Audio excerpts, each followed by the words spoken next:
So in the recent chapters of One Piece and the Wano arc, the Time fruit was revealed.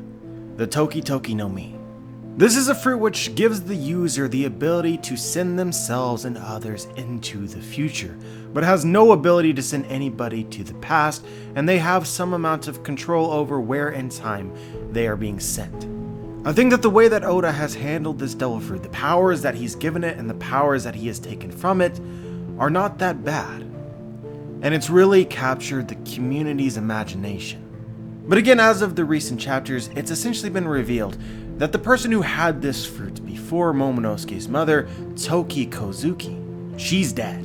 And so I see a lot of conversation about where the time fruit might be now. Did Toki do something to preserve the fruit? Did she perhaps give it to her daughter, Hayori? Or maybe it's now in the hands of the Shogun of Wano and being used against the good guys.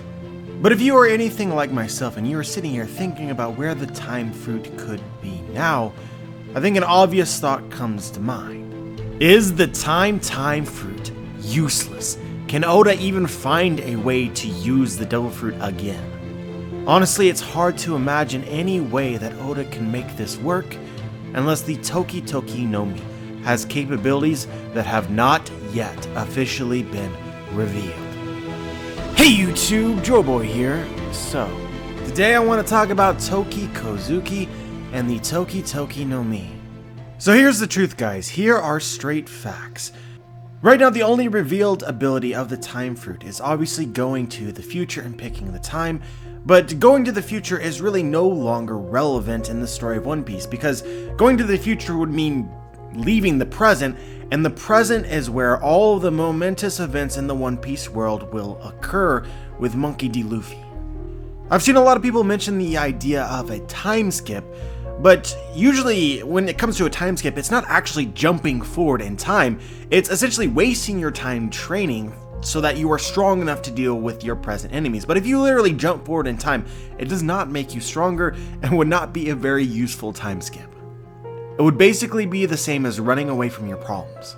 So in what other ways could the fruit be used? It's possible that it can be used in some kind of aggressive sense. Like for instance, transporting your enemies into the future so you don't have to fight them. And I just cannot imagine Oda using this fruit in this way. It's wrong no matter how you look at it. If the Straw Hat's enemies send them to the future, just know. And if the Straw Hats have an ally who has this fruit who sends their enemies to the future, again, absolutely not. I don't think I even need to explain this. Right, just puff Kaido 100 years into the future, problem solved. Sorry, world of 100 years from now, you have to deal with Kaido. Just know. And this is assuming that you can even puff your enemies into the future in the first place. Going to the future, sending other people to the future, might require them to be willing. Otherwise, the fruit just might be broken. And will never surface again in the world of One Piece if Oda can help it. But yeah, realistically speaking, guys, the time fruit might have played its role in the story and then became obsolete, became something that Oda will never touch again, we'll never see of it, we'll never hear of it. This was its role. And now it's time to move on. But you know, I just said this, but I want to say this again. The time fruit has played its role. And now think about it.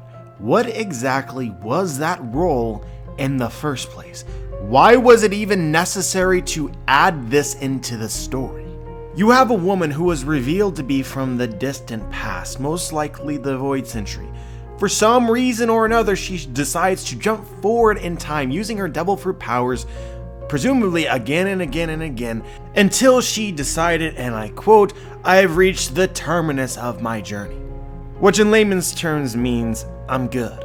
And so before she died, having not used her own devil fruit abilities to save herself, her shining moment in the story, her pivotal role, was sending Momonosuke and several of the other samurai 20 years into the future.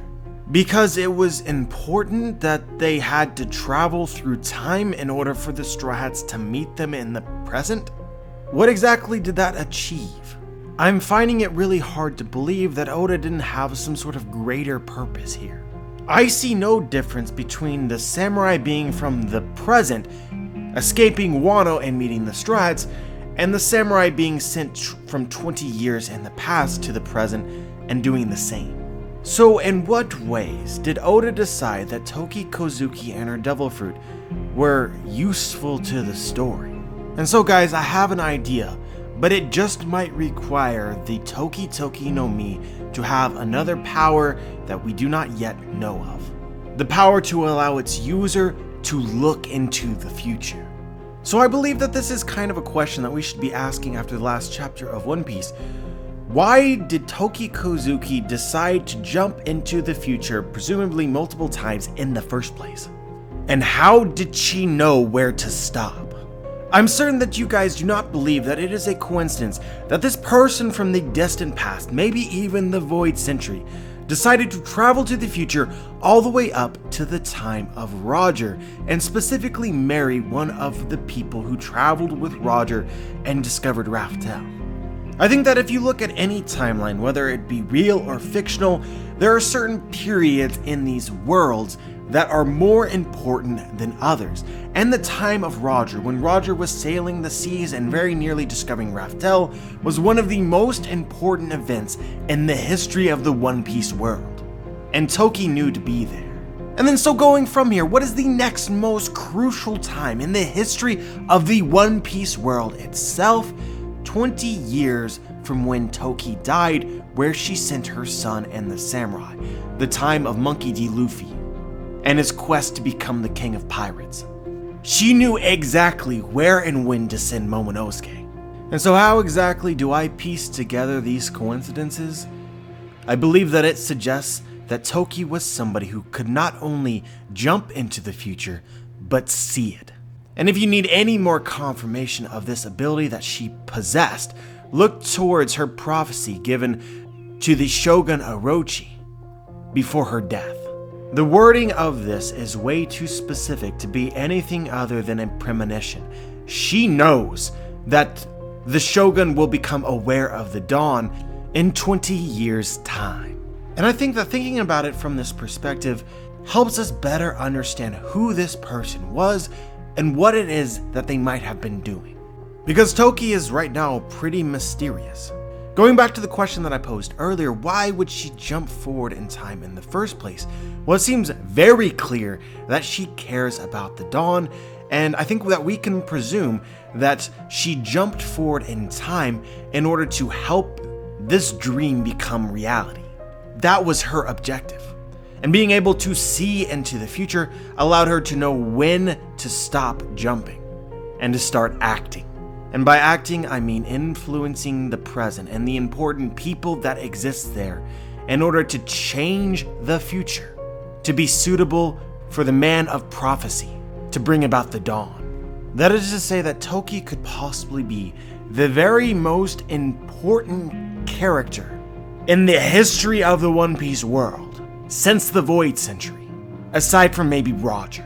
But I want to remind you guys that we do not actually know where she is from. It's easy to assume that she is from Wano. That might be the case, it might not be the case, but we do have an interesting detail about where she might have gone at some point in the story.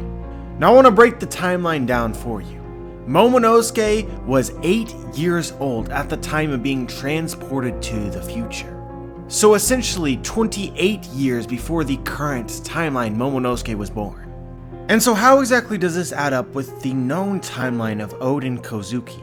We know that Oden at some point in time left Wano to join the Whitebeard Pirates, and then from there was recruited to join the Roger Pirates. So Oden was a pirate for probably a considerable amount of time, and was probably most recently a pirate 25 years ago, when the Roger Pirates disbanded.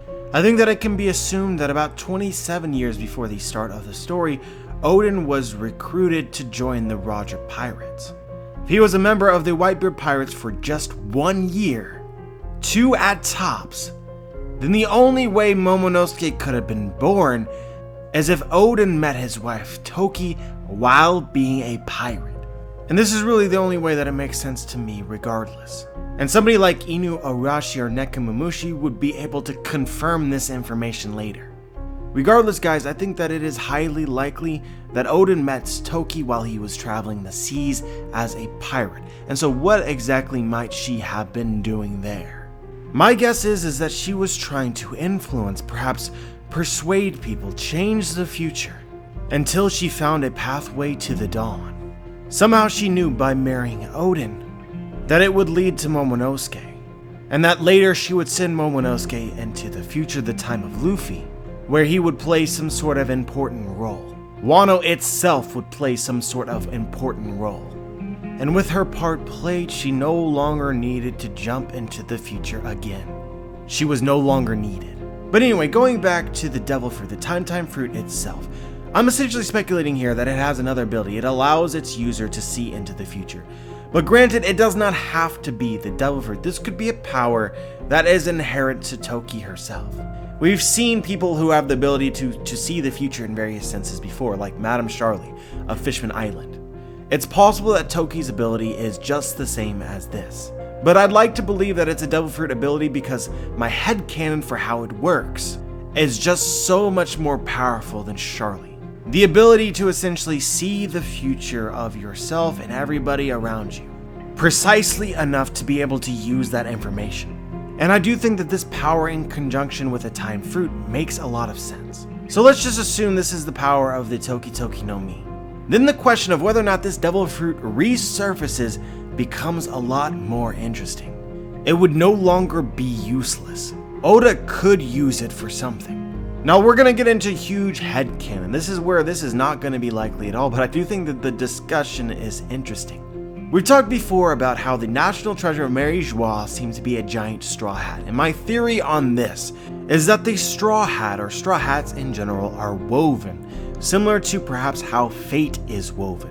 And I compared it to how Luffy has gotten out of a lot of tight situations, and Hawkins has specifically noted that no matter what he tries to do, the chances that Luffy dies never becomes 100%.